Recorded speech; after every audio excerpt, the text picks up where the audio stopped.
Don't forget to like the video, share your thoughts or story in the comments and subscribe to our latest stories. Before I start, tell me where you are watching me from. I wonder which cities and towns will join me in this memory that will follow me for years. It was one of those quiet evenings, the kind where the house seems to exhale right alongside you. I had just settled in with a cup of tea, the steam curling against the lamp's soft glow, when I heard a knock on my front door. At first, I thought I imagined it. After all, hardly anyone ever came by unannounced. But the knock came again, firmer this time, and in that instant I knew something was wrong. My neighbor, Paul, stood on the other side. He was in his early 60s, always polite, always reserved, the kind of man who kept his lawn trimmed just so and waved from a distance. But tonight, he looked different. His shoulders slumped as though carrying something too heavy to bear alone, and his eyes, usually calm, were restless, darting like he was trying to gather the right words but couldn't. "Sorry to bother you," he said, his voice lower than usual, almost hesitant. I didn't know where else to go. The weight of those words lingered in the air. I stepped aside and let him in without a second thought. The air outside was crisp, and as he entered, a cool draft followed him, carrying the faint scent of rain-soaked leaves. He sat down on the edge of my sofa, not leaning back, not comfortable. His hands fidgeted with his jacket zipper, and I could see he was trying to keep himself together. But I didn't press him right away. Instead, I poured him a glass of water, setting it on the coffee table in front of him. Sometimes silence is the only invitation people need. Eventually, he let out a shaky breath and said, "I don't think I can handle tonight alone." Those words struck something inside me. I knew that kind of heaviness, the kind that creeps into the quiet hours when the world feels too heavy to carry. I sat across from him, close enough so he knew I was listening, far enough so he didn't feel trapped. He started talking, slowly at first, then like a flood breaking through a dam. His wife had passed away almost a year ago, and though everyone thought he was coping well, the truth was much different. Tonight was their anniversary. He had gone to the cemetery earlier, and when he came home, the silence in his house had been unbearable. He said he tried to distract himself reading, cleaning, turning the television on, but nothing worked. And so, without planning it, he found himself at my doorstep. As he spoke, I found myself seeing him not just as the quiet neighbor who lived across the street, but as a man grappling with something profoundly human. The grief in his voice wasn't just sorrow, it was love, lingering and raw. I felt a tightness in my chest, not pity, but a deep ache of recognition. Loss changes you, and though our stories were different, I knew what it was to carry things silently. I listened. That was all he needed at first, someone to sit with him, to let him empty the weight he'd carried alone for so long. His words came out uneven, sometimes tumbling, sometimes halting.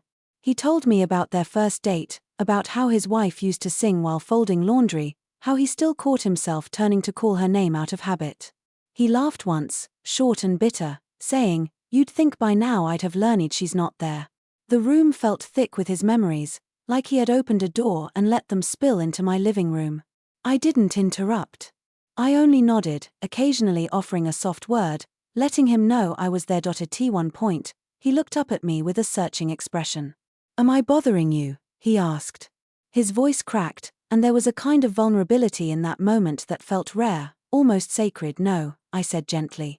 "You're not bothering me. You're not alone tonight." Something shifted in his face, relief, maybe, or gratitude. It was small, but I saw it. He leaned back finally, his shoulders loosening a little, as if allowing himself for the first time to rest in someone else's presence. Time seemed to slip by unnoticed. The clock ticked softly on the wall, the tea I had forgotten to drink had gone cold, and the street outside was wrapped in silence.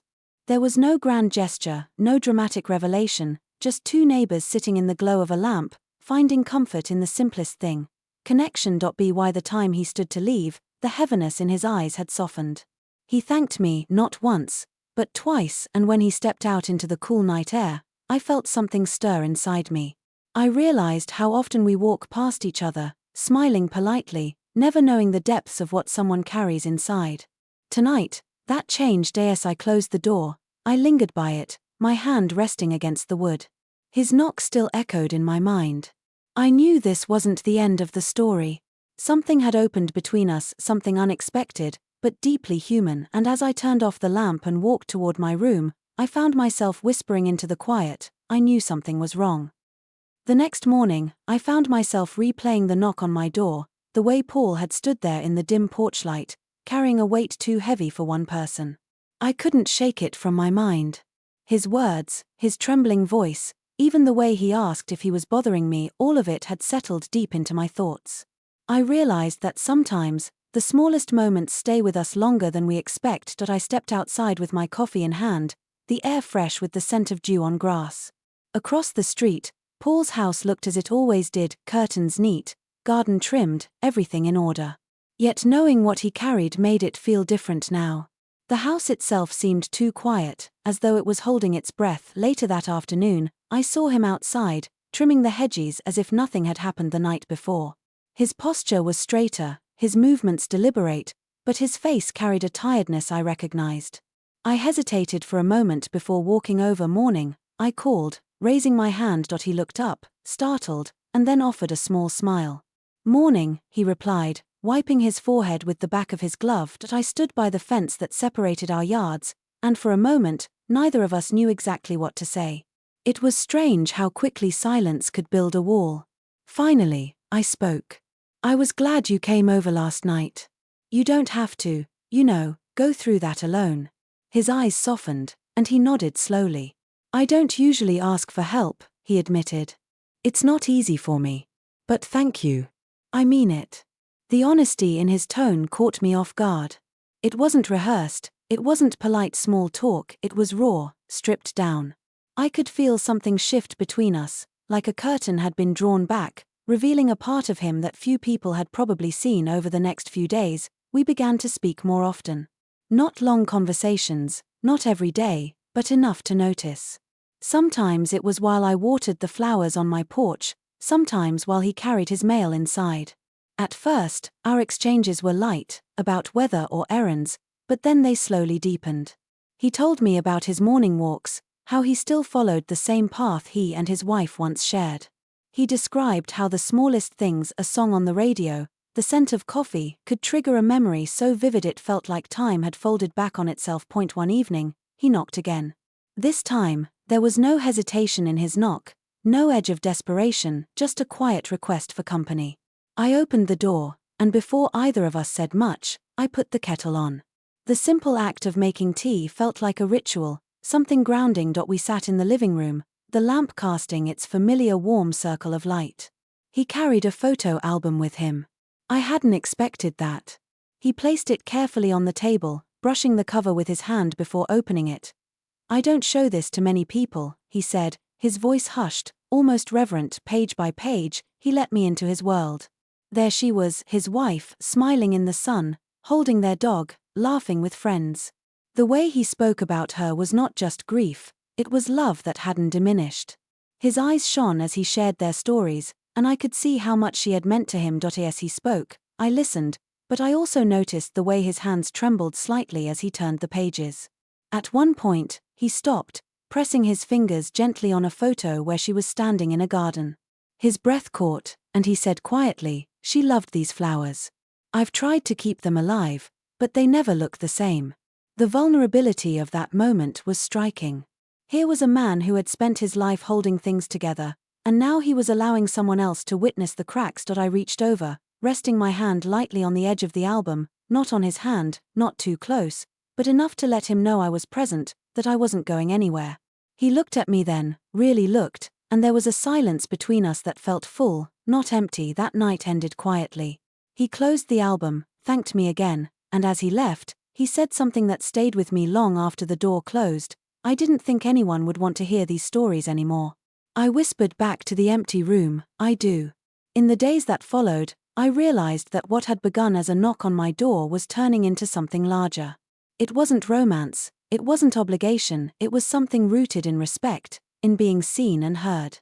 There was a gentleness in it, an understanding that sometimes the smallest gestures, the quietest evenings, could carry the deepest meaning, and I couldn't help but wonder where this path was leading. The days turned into weeks, and what started as occasional conversations grew into a rhythm I hadn't expected. There was something comforting about knowing that, at any given evening, I might hear that knock again. Sometimes it was just a short visit, a few words exchanged about how the day had gone.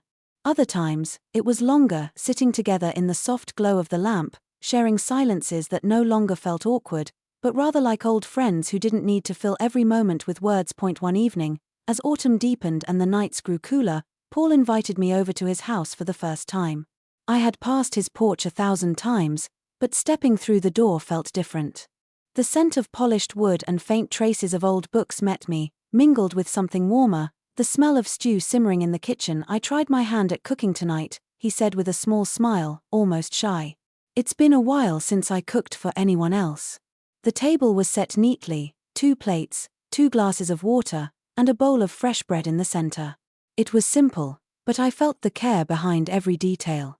We sat down, and as I tasted the meal, I could sense how much it meant to him to share it over dinner. He told me more about his life before his wife passed, stories of their travels, their family gatherings, even the way she teased him about his cooking. He laughed more that night than I had heard before. There was something healing in it, something that reminded me of the resilience we carry even in the hardest times. After dinner, he gave me a quiet tour of the house. Each room seemed to carry a memory, photographs on the walls, souvenirs from trips, a bookshelf filled with novels, some with her handwriting in the margins. In the bedroom, he paused at the doorway and said softly, "I haven't changed much in here. It feels wrong to move things." I didn't step inside, but I stood close enough to understand. The room was a museum of love, untouched by time yet full of it. I could feel his hesitation, his grief, but also his trust in showing me this vulnerable space. It wasn't just about a room, it was about letting me into the places he had closed off from the world. We ended up in the living room, where he lit a small fire in the fireplace. The crackle of the wood filled the silence, and we sat across from each other, the flames dancing between us.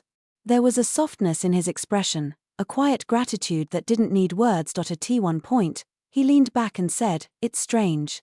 For months, I felt invisible. People checked in at first, then life moved on for them. I thought that's just how it goes, you fade into the background. But now, sitting here, I don't feel invisible anymore." His words caught me off guard, stirring something deep in me. I realized this wasn't just about helping him through his grief. It was about rediscovering connection, for him, yes, but also for me.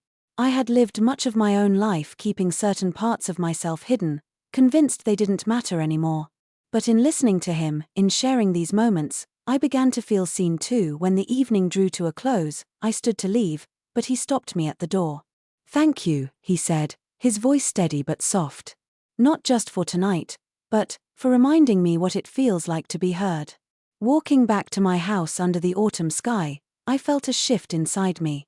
His knock on my door that first night had been the start of something neither of us planned for, yet it was unfolding naturally, like leaves turning with the season. I couldn't say exactly what was ahead, but I knew this: it was no longer just about grief. It was about trust, about finding unexpected strength in the simple act of sharing our lives, even if only in small pieces. And as I looked back at the warm light glowing in his window, I realized this story was far from over. Winter came quietly, settling over the neighborhood like a heavy blanket. The air grew sharper, the nights longer, and yet, for the first time in a long time, I didn't feel the cold as much as I used to. There was warmth now, unexpected, steady, and carried in the small moments that had become a part of my days. Paul and I had developed a routine without ever deciding on one. Some evenings he would knock, other times I would. Sometimes we shared a meal, other times just a quiet conversation over tea or coffee. There was no pressure, no expectations, just a mutual understanding that being together, in whatever small way, mattered. One evening, just before Christmas, I found myself decorating my tree when I heard that familiar knock. He stood there holding a small box, wrapped clumsily in red paper. "I wasn't sure if this was appropriate," he said, his voice low, "but I wanted to thank you." Inside the box was a simple ornament, a glass star. "My wife used to buy a new ornament every year," he explained. "I haven't bought one since she passed. But when I saw this, I thought maybe it could belong on your tree." I was quiet for a moment, touched in a way I hadn't expected. Carefully, I hung the star in the center of the tree, the lights reflecting off it so brightly it seemed to shimmer with life. He watched, and I could see something soften in his expression, like a weight had lifted, even if only slightly. We sat by the tree that night, the glow of the lights casting soft shadows across the room. He told me more stories, not just about loss this time, but about hope. He spoke of things he still wanted to do, places he still wanted to see. And as I listened, I realized this wasn't just about remembering his past anymore, it was about finding the courage to look toward the future. Over time, our connection deepened in a way neither of us had expected. It wasn't about replacing what he had lost, or filling an empty space in either of our lives. It was about discovering something new, something built on mutual respect and understanding. There was comfort in our shared silences, laughter in our lighter moments, and a quiet strength in knowing that we no longer had to face our evenings entirely alone. One night, as snow fell softly outside, I asked him, "Do you ever think about what she would say, seeing you now?" He looked into the fire, his eyes reflecting the flickering flames. "I think she'd be glad I wasn't shutting myself away anymore," he said. "She always wanted me to live fully. And maybe she'd be grateful to you for reminding me how." His words lingered with me long after he left that night. There was something humbling in being part of his healing, but it also made me reflect on my own life, the ways I had quietly shut doors, the places I had convinced myself were behind me. His openness gave me permission to see that my own story wasn't finished either. By the time spring returned, our evenings together had become an inseparable part of life. The knock on my door was no longer a surprise, but a welcome sound. It reminded me of how something as simple as a single knock could change everything, not with grand gestures or dramatic turns, but with small steps, one honest moment at a time. As I sit here telling you this now, I realize that what began as a night of grief has become a story of growth for him, and for me. We didn't just help each other through difficult times. We discovered what it means to be truly present for someone, to let them see you, and to see them in return, and that, I think, is something that will stay with me forever.